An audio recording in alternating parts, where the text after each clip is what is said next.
us today. We have a really exciting conversation for you around how CPAs are leading with planning with our very special guest, Jody Padar from New Vision CPA Group.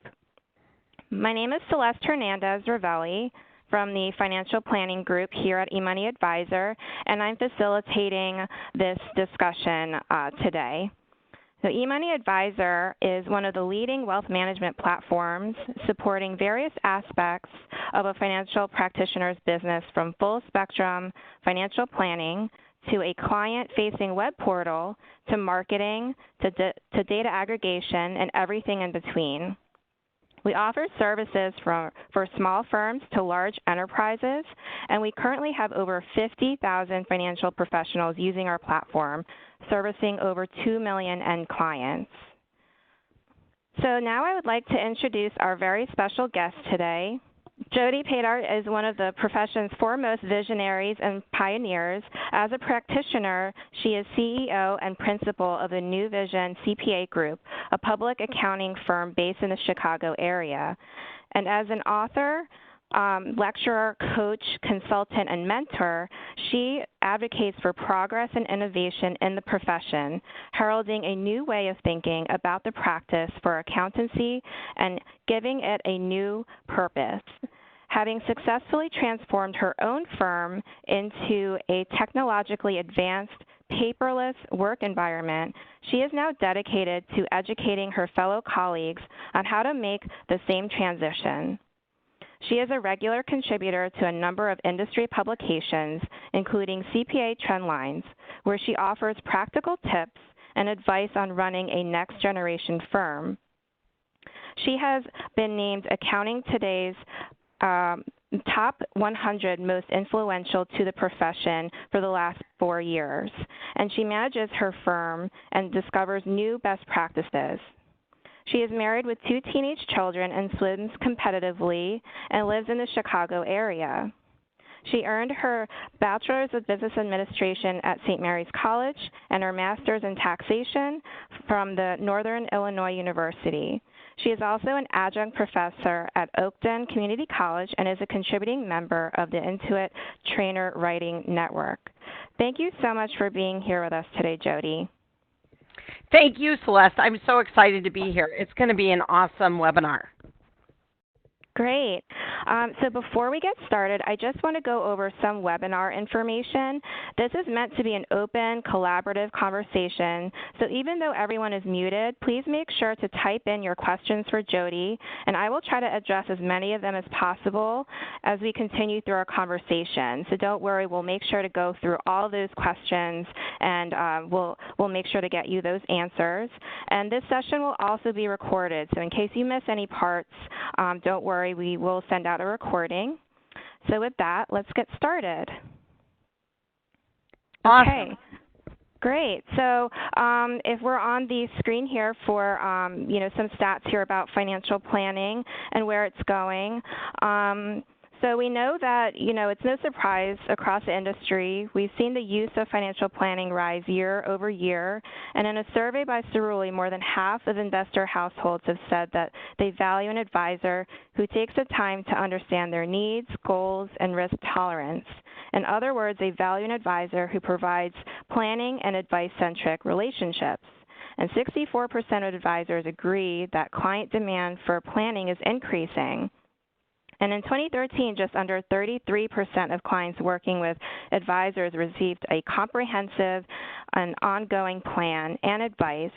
And by 2017, that number has actually risen to nearly half.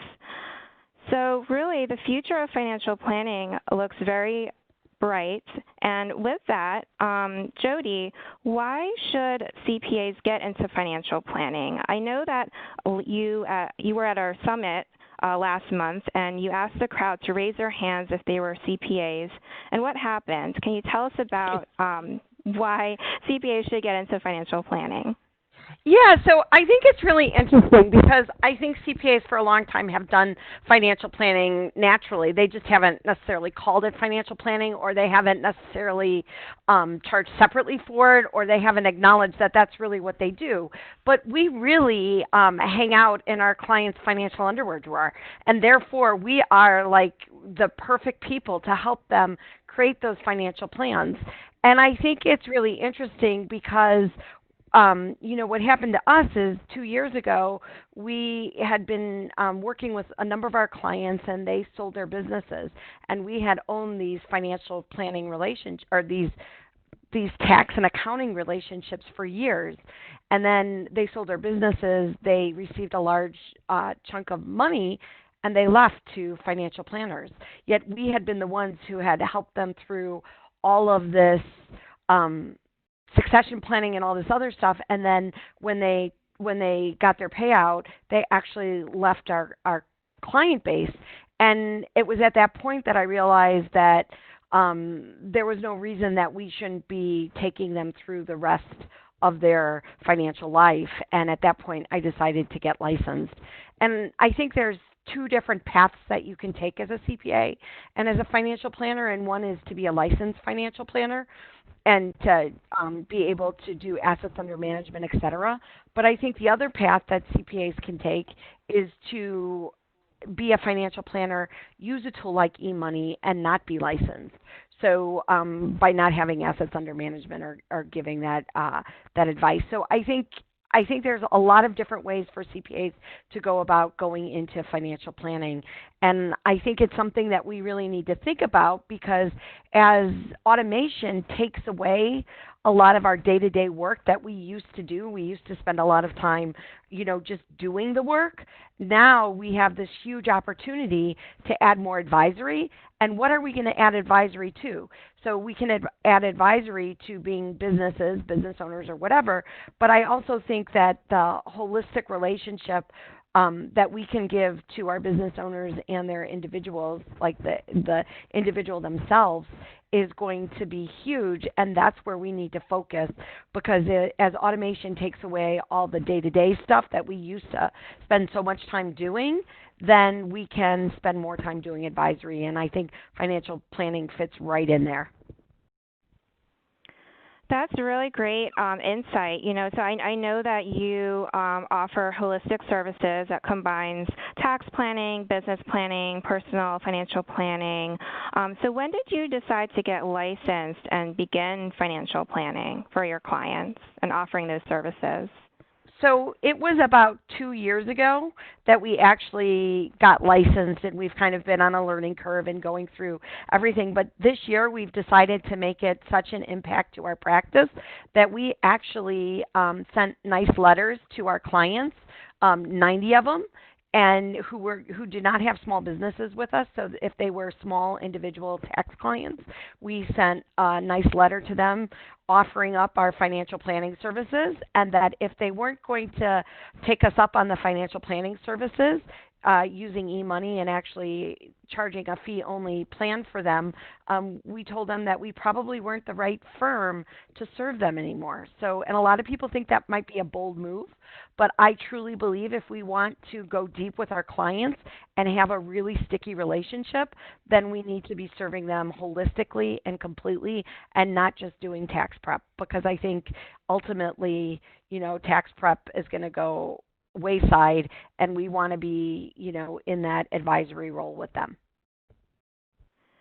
So tell us more about the tax prep side and that transition into planning. So I heard from a previous conversation or interview that you've had that, you are basically strongly suggesting or requiring that all your clients sign up for financial planning in addition to the tax service. So how does that work in terms of your commitment to planning?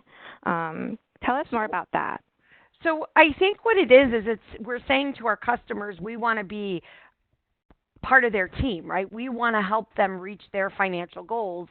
And more than taxes are not a financial goal. Taxes are a necessary compliance thing, right? And how can we help them reach those financial goals?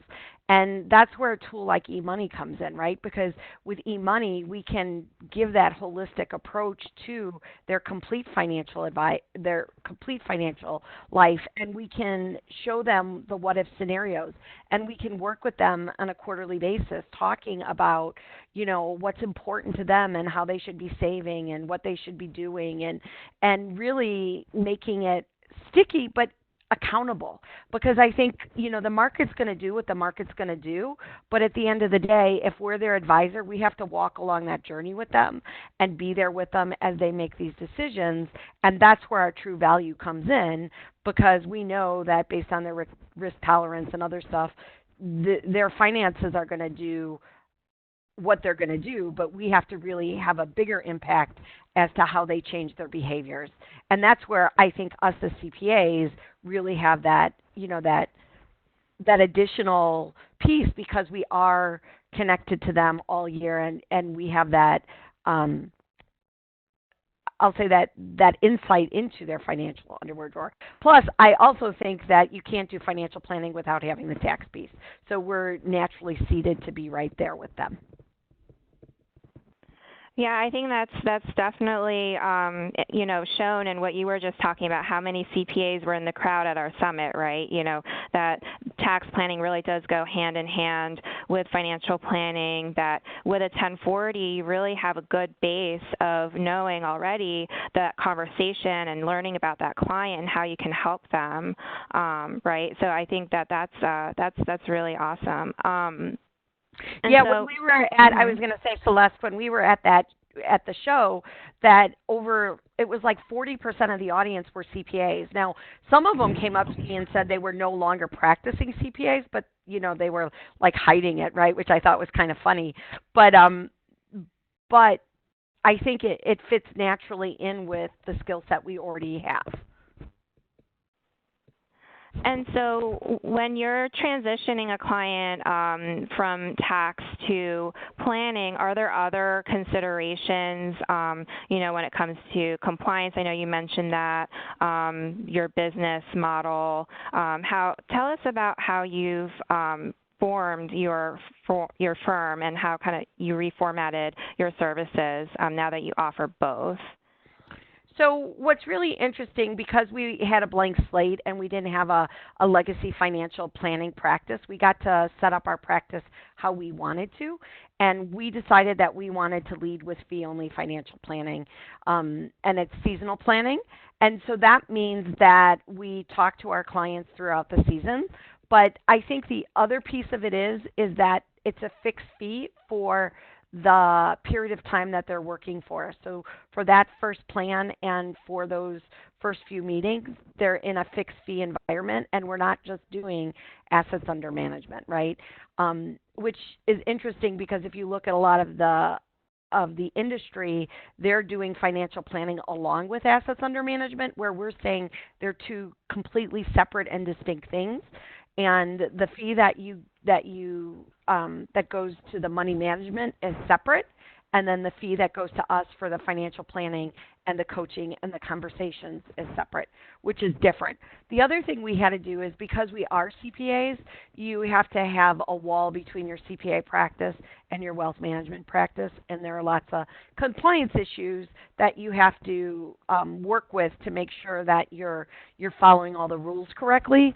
But we're using a third party. We have a broker dealer in our RIA, which is First Global, and they only work with CPAs. So what's really nice about them is that they make sure that we're up to date with all the compliance stuff and take care of that stuff. So we really kind of offload that piece to them, and as well as the asset management piece. And then we're able to do what we do best, and that's have conversations with our clients. So now talking about technology, right, and how that plays a role in financial planning and what you've been able to offer your clients. And so I know that we have some stats here around the adoption of high-tech, high-touch tools. So according to Synchrony Financial, 76% of mass affluent consumers stated that they would pay a premium for experiences that they feel are valuable. And those experiences include a client portal, the ability to have access to their financials via mobile, on demand. 79% of those who were surveyed in Fidelity think that digital experiences are critical. So thinking about that and the movement into this digital era, how do you view financial planning in the digital era? So I think this is really important for people to think about, is that everyone says it's digital, and a lot of people think digital means young, and digital doesn't mean young. Because like when we released our app, the very first person to sign up for our app was a 75-year-old client of ours who was on her iPad at the time on Facebook. So I think it's important to think about who your customer is, and don't discount because your customers are older or boomers that they don't want tech. So I think we really have to address that first, because they do want tech. And the reason they want tech is because they want real time. They want to be connected to you 24/7. They check their investments. They do all that kind of stuff, and they want to have the option to work with you when they want to work with you, not necessarily to come in to your office and sit down face to face across from you. Now, I'm not saying that we don't have clients who won't come in and we don't talk to them face to face, but we do offer them the option of working with us remote, and most of our client base is located around the country. It's not in the Chicago area. And that's because they know that we work remote, and they want to be connected to someone who can serve them without them leaving their home, right? And I think a lot of times people think that, well, you can't have a relationship if you don't meet face to face. And I would argue that sometimes you can actually have an even closer relationship with them because you're communicating with them a lot more often if you're using things like social media than you are if you're just waiting for them to come in once or twice or 3 times a year. So when you talk about cloud tech and basically creating your practice around cloud technology, for those in the audience who aren't necessarily familiar with cloud technology or digital tools, can you talk about the basic differences between a cloud practice and a regular practice? So I think the most important thing to think about when you think about a cloud practice is it's real time. So that means your customers have a different expectation of you because they want to work with you in real time. And I think that's the transition. It's not the utilizing of the software that becomes the issue. It's the fact that your customers want you to respond in real time. And what we found is the market has changed and our customers have changed, but CPAs and financial planners haven't necessarily changed to react to them. And so what happens is they feel the friction in their practice, but they haven't figured out how to solve for that problem. And the easiest way to solve for that problem is to use cloud technology, because when everybody's in the cloud, meaning your client's in the cloud and you're in the cloud, then you have a collaborative space to work together and everybody can see the data in real time. And when you have real-time data, you have real-time insights. And when you have real-time insight, you can add more value to your customer.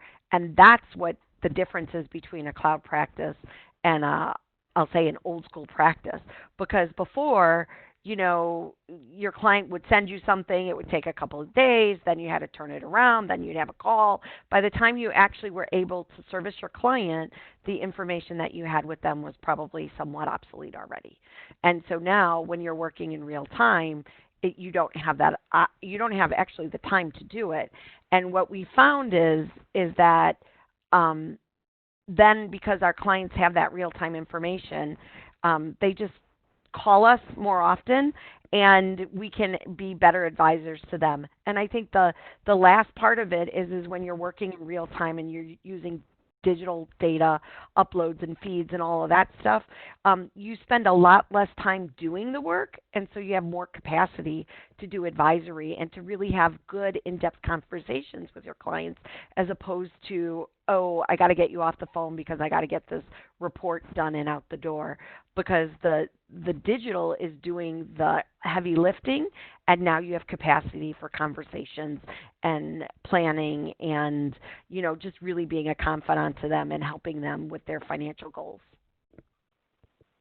I think that's so important what you talk about, how really technology is gaining efficiencies for the advisor so that they can have closer, more engaging relationships with their client. I think a lot of people, and I agree with you, a lot of people think that using technology makes it impersonal, that it detaches the relationship in some way. And really, it seems like you found that that's the opposite. It seems like you've been able to really scale your practice and service more clients and build more plans through technology, and even probably, when it comes to hiring employees, right, being able to scale that way and using cloud-based technology to help scale your business. Right. So when you think about like the old school firm, you were limited to the number of people that you could hire that were in your town, and you were limited to the number of hours they could work, and you were limited to the number of people in your town who needed your services. But in a cloud-based world, it's full of abundance. And so you're not limited by anything, right? So you can have customers all over the country, all over the world. You can have employees all over the country, all over the world. And now, like, the sky's the limit, so you can actually scale, because too, with technology, like, you have the ability to keep growing without necessarily adding talent, which is one of the things that we have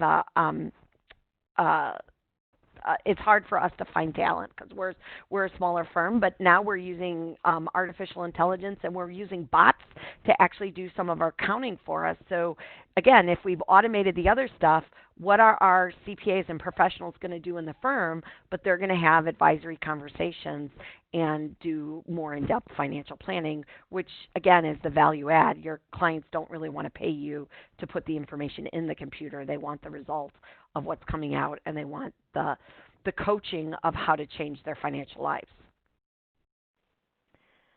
So when you talk about technology servicing different elements of your firm, what kind of software, what kind of technology do you currently use in your practice, and what has really helped you service your clients and scale your practice? So we use, like QuickBooks Online or Xero, right, for a financial, for a trial balance. We're now using BotKeeper, and those are bots who are actually doing work for us. We're using eMoney, right? That's what this webinar is about, because we want it. So what's really cool about eMoney is it's one license, and then you can give it to all your clients. So you can use it as an opportunity to market to them. So maybe they're not ready to purchase financial planning just yet, but you can give it to them, have them see the tool, get used to it, and then when you can put your advisory on top of it, then they're like, wow, this is really cool. But yet you've been able to kind of give them that freemium, right? Like, here's a tool, and then they can either choose to use it or not. But I think from our perspective, it's been a great lead gen to tell them, hey, we have this really cool tool. We'd love to get you started and set up with it. So when you're using eMoney, what parts of eMoney have you found really helpful in terms of onboarding clients or even really engaging with them?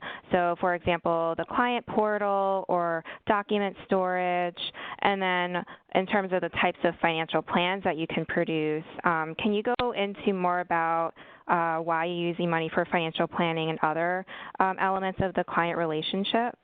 So the reason we really liked eMoney as opposed to some of the other competition out there was because it has a cash flow piece. And to me, because I'm a CPA, I think I live in a cash flow world. I don't know if the other planners see that as being so important, but to me, it's the cash flow piece. And again, it's because I come at financial planning from behaviors and from how you're going to change your behavior to impact your financial plan, as opposed to just thinking about it from a distribution standpoint or a market standpoint. And so for me, that's why we chose eMoney. But what we really liked about it is it has such a good feel to it that our customers like it because it's easy. It has a really good interface.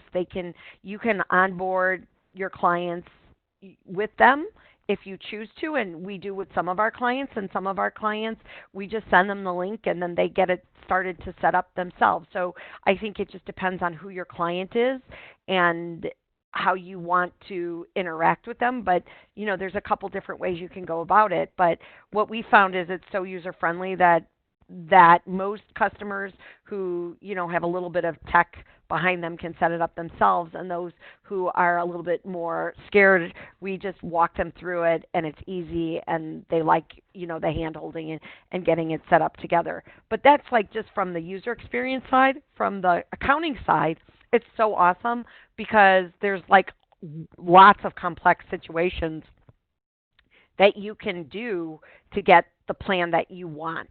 And there's lots of scenarios, and you can do them on the fly. So when your client's logged in and you're looking at the plan together in a webinar type environment, you can change it and you can flip things on the fly, and then your customer can see how that impacts them. Is it good or is it bad? And then they can make decisions. And so that's one of the things that I really like about eMoney is the ability that it's not just static reporting, right? Yes, we have to do static reports because we have to submit them to compliance and go through that whole thing. But on the other side, when we're working with our clients, we can actually change things.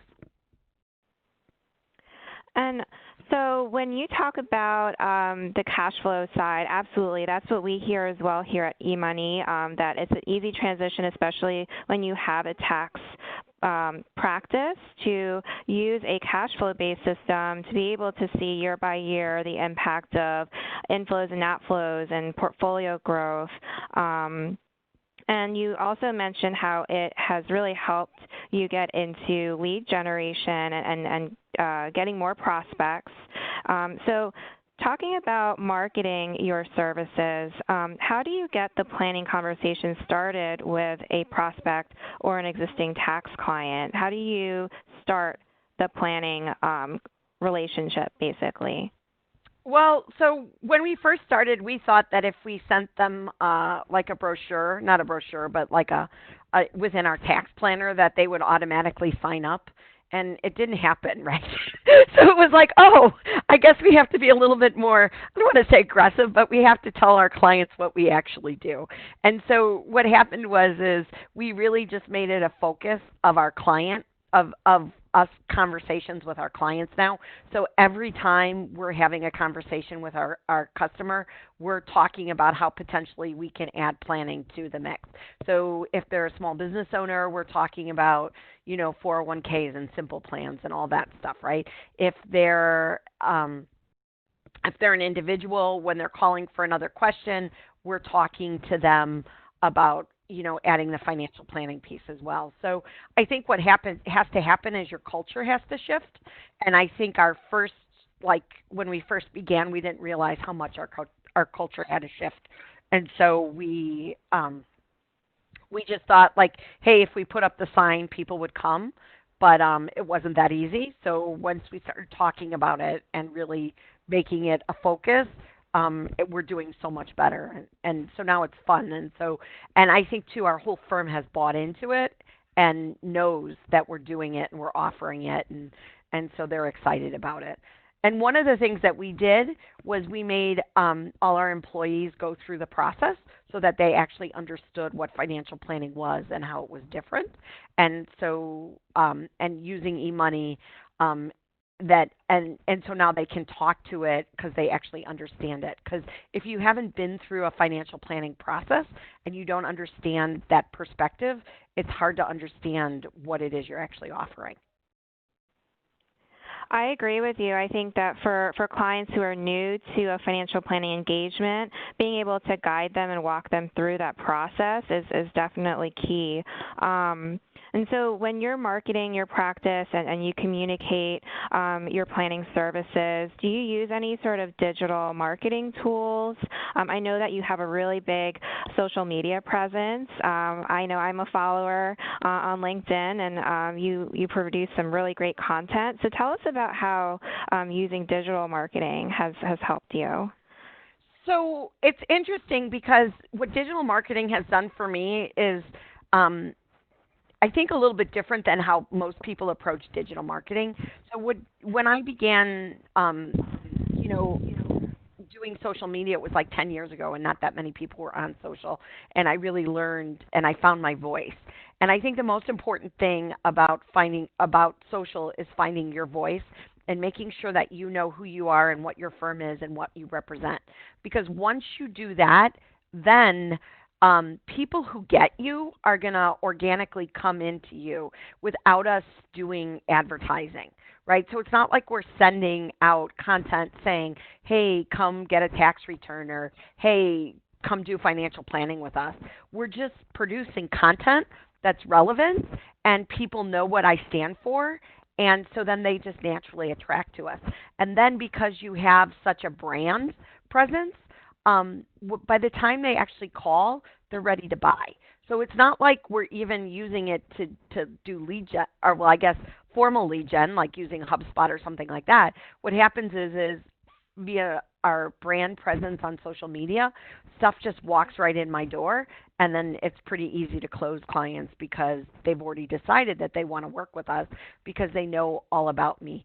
And I think it's really important to share you authentically, because I think too many times financial planners and CPAs are afraid to put themselves out there. But I'm a complex person, and I am open to sharing about me, about my kids, about things that are difficult for me, things that I've accomplished, and it makes you human. And when you're human, then people want to do business with you, because people always want to do business with people. People think that technology and social media is like a tech thing, but ultimately, it's a people thing. And as long as you're human, you'll connect with the right people who want to do business with you. Absolutely agreed. I think that, finding the right client, the right fit is also important when it comes to marketing and business development.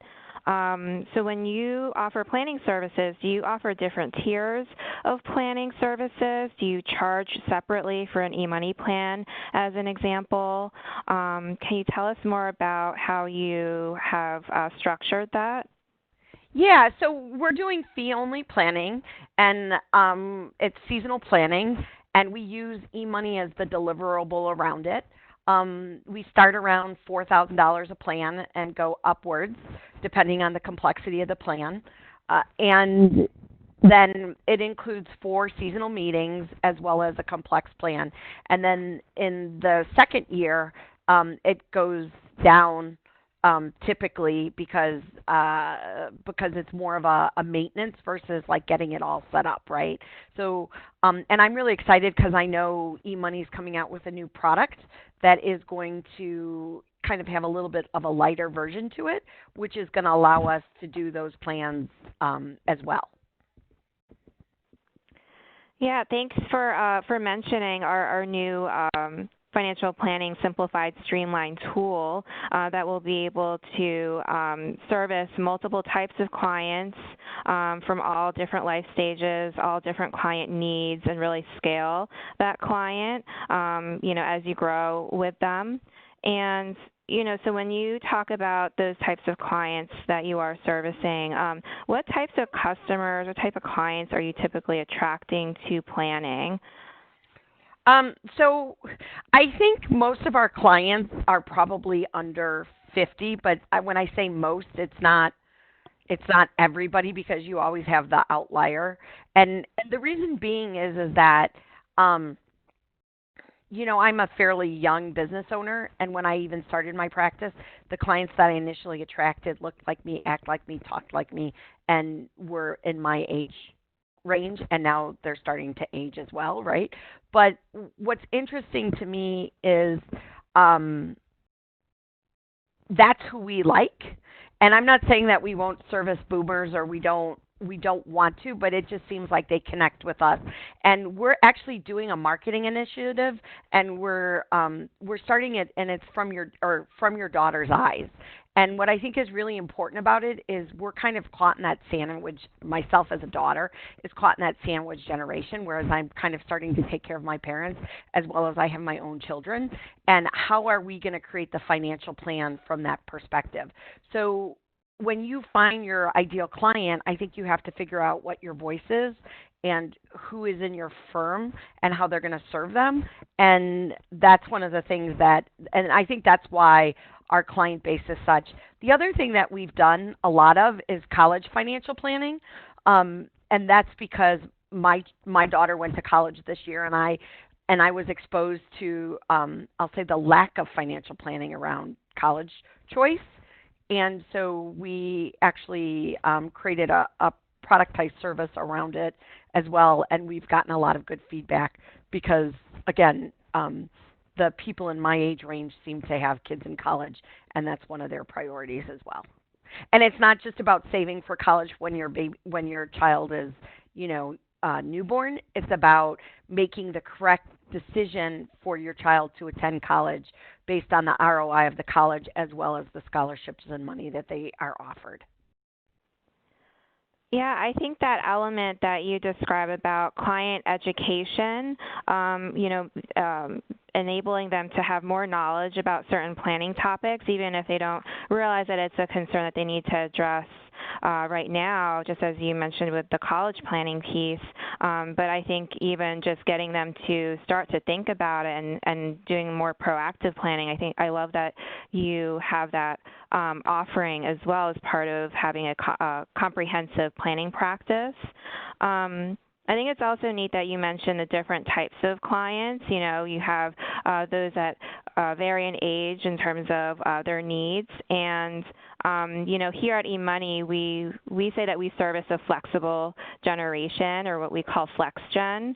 And a FlexGen advisor is an advisor who is forward-thinking, embraces change, loves learning, challenges conventions, and really helps clients achieve their life goals. And then with clients, that could be not just generation in terms of age, so those clients who are starting out and accumulating wealth, all the way to clients who are, providing a legacy to their heirs. So being able to service all those different types of clients, FlexGen is really all about utilizing technology, thinking about what's next, which is exactly what you do. So, tell us about how you view FlexGen and, more about the clients that you are typically servicing. And you had some really great comments in your recent article in Accounting Today about FlexGen. Yeah, so what I think is really cool about FlexGen is, first of all, I'm tired of the industry pitting and society putting like the boomers against the millennials against Gen X, right? So I think what FlexGen does is it allows us all to be with each other and move towards a common purpose, which I think is ultimately what people want to do, right? And I don't think technology I think a lot of people think technology separates it, but I don't think technology does anymore, because I think the technology is getting to the point where it's not even tech. You just use your iPhone, right? So it's not like you have to learn the tech, right? So I think the more we can come together to serve our clients and help them with their goals of, creating wealth or sustaining wealth or whatever their financial goals are, then we're going to do well. And I think what we need to do as advisors is we need to remember that the world is changing really, really fast, and we need to keep our learning game up to speed. So that means we need to be aware of all the new technologies that are happening so we can improve our practices, and we need to be aware of all the new learnings that are happening, right? And I think CPAs are kind of used to it because we always have a new tax code, especially this year, right? It's going to be crazy. But we just have to be lifetime learners and keep moving forward, because because it's not an age thing, and we just need to accept all of us for where we're at, and and I'll say embrace each other, right? Because I feel like too much in the world today is us against them, and I think we all want to get to the same common goals.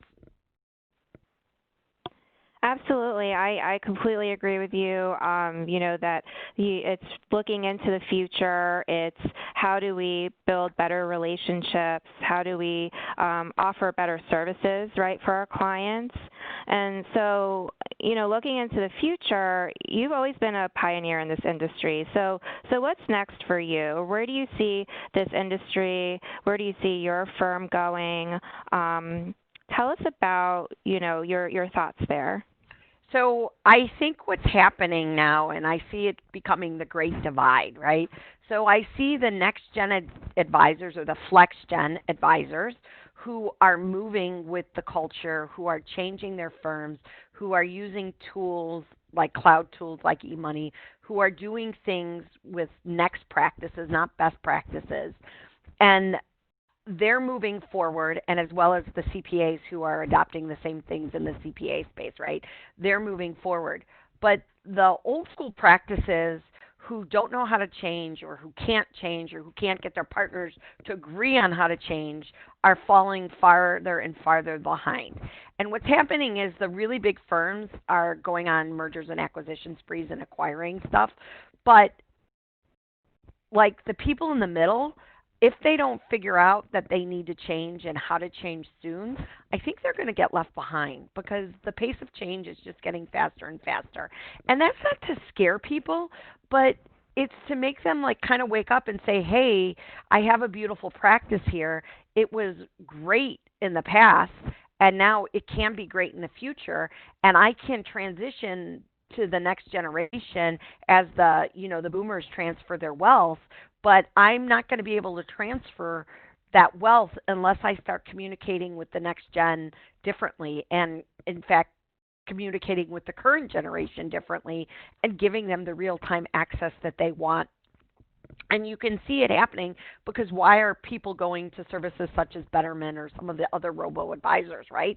It's because they want that real-timeness. And so what we need to do is we as advisors need to figure out how to become that boutique real-time advisory firm where our customers will pay a premium to talk to us because they know the value is in the conversation. The value isn't in the index or the actual the money management. The value is in us and our conversation and our ability to help them with their behaviors and their financial behaviors, right? Whether they be in personal planning or in small businesses or truly in that advisory role. And to me, it's really exciting because it's fun to me to see the grunt work get taken away by bots and things like that. To me, that's awesome, but we're as advisors are going to have to up our game, and that's scary, but I think it's good for professionals to keep improving because otherwise, who wants to do like the same thing over and over again?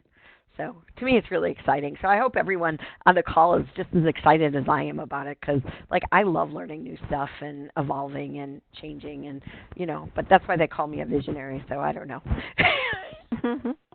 Yeah, I completely agree with you about, not being afraid of technology, really embracing it, seeing where it could create efficiencies in one's practice or offering new services to clients. And, when you mention robo-advisors, I think it's really important, too, for advisors to know that there is still a space and a growing space for in-person or personalized financial planning, right? You still have to guide that client. There's only so much that AI or robos can do. Like you said, it's not just account opening or investment allocation. It's more than that. And so when you think about the technology that's around today and maybe thinking about technology that you think that you would need to move forward or where you want to take your practice, or even other services that you think you can offer in the future.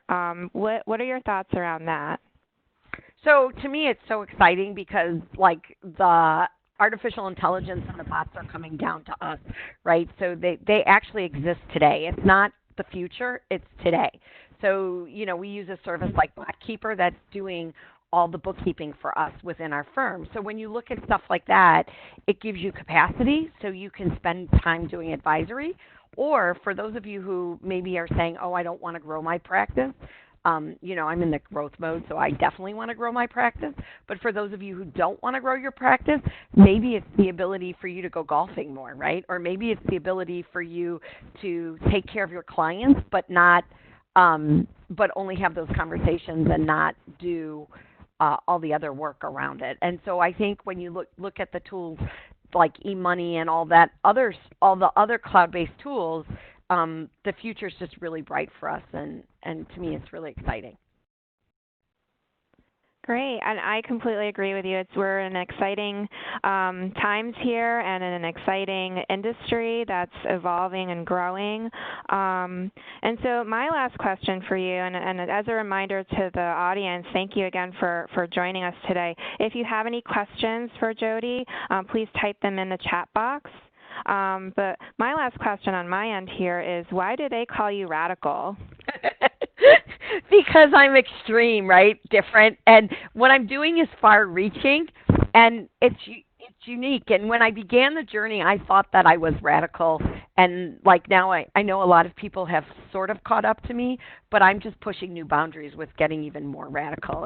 And so radical is really a good term, and I want you guys to like be radical, and it's like radical dude, right? Like join us. Let's keep moving everyone forward, because if we get the whole profession moving, then the vendors such as eMoney will make better tools for us, right? And like they'll keep changing and adopting, and so we really have to create this collective and collaborative environment where we're all moving and pushing our profession forward, because if we don't, then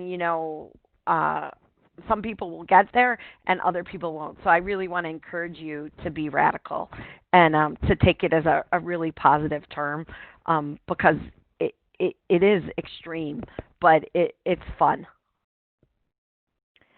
And I think that you provide such a great example of pushing the limits and being forward-thinking and being that pioneer and really guiding us today into some of the best practices that you've embraced and new technology that you've used and new ways of really forming your business and your practice and rebranding, as you said, really those new services that you're providing your clients. So I'm going to pause here for a moment because we do have a couple more minutes here for questions. So anyone in the audience, if you have some additional questions for Jody, this has been a really great conversation. I'll just pause for a moment and let you type in those questions.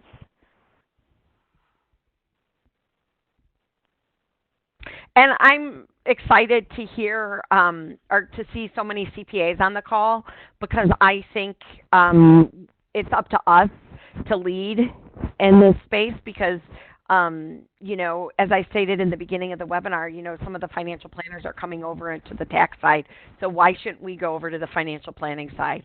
Because, it's truly in our DNA to be financial planners. So we just have to embrace it and go with it. Absolutely. Okay. So we have a question here.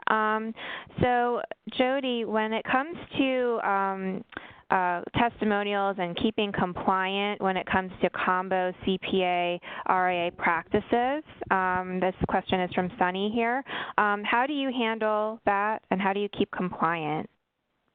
So I don't have testimonials on our site, right? So, and even within LinkedIn and within my LinkedIn has been, because I'm a social media, like I have my own like compliance person managing my social media, just because my social media is kind of a lot. So believe me, I get told when I can't post something or if something's up with that. So so I'll leave it at that. But like you have to watch, right? That's the problem. Or I'll say the opportunity, right? It's the issue that we have that we still have to deal with compliance and we have to work through those issues. But, the world is changing and we just have to hope that compliance is going to catch up sooner rather than later. Great. Okay, and so it looks like those are the questions that we have for now today. Anything else, Jody, that you'd like to, any nuggets of knowledge that you could impart before we end our call today that you haven't already discussed? No, I don't think so. I'm just excited that, like I said, there's so many CPAs on the call because it's awesome to me that we're doing financial planning and we're figuring out how to really help our clients. Because to me, at the end of the day, our customers are the most important people, and by offering them this holistic approach, we really are serving them in their best interest as opposed to just handing them a tax return. So which is not. There's no value in a tax return. You have to file it. But to really impact their lives is, to me, what's fun about financial planning. That's some great advice, Jody. Well, wow, this has been a really great conversation. I really thank the audience as well for your excellent questions, your engagement. I wish we had more time for our discussion today. But thank you for joining us, and thank you for listening to Jody's insight.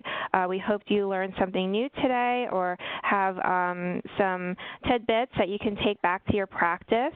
Now, if you're interested in learning more about eMoney, you can visit us at eMoneyadvisor.com. All of our information is there in terms of our product offerings, our product suite. You can even chat with someone and get some real-time answers. Contact our department for a free trial. And if you want to learn more about Jody, you can keep up with her on social media, so Twitter, LinkedIn, and Facebook, and following her firm, New Vision CPA Group. Any other ways to follow you, Jody? Nope. Feel free to friend me and like my stuff. You can always email me, Jody at newvisioncpagroup.com. I usually try and respond to emails as well because I love teaching and really I want this movement to continue to grow because I want you guys all to get radical. Awesome. Thank you so much, Jody. This has been amazing, and I learned so much every time I speak with you. And thank you again, everyone on the call, and have a great day. Have a radical day.